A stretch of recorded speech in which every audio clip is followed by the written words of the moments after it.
एक छोटे से बाग में एक अजीब सी दुनिया बसती थी।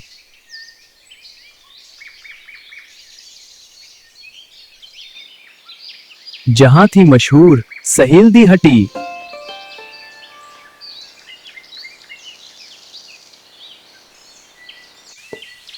सहेल भाई दिन रात खाना बनाते रहते थे।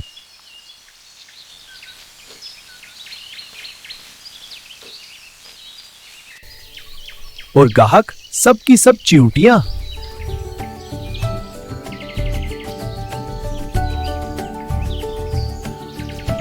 यार सारा दिन काम करते हैं और खाने को कुछ नहीं मिलता।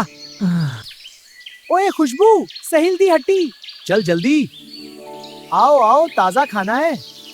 वाह, इतने आओ सब। पैसे तो है नहीं।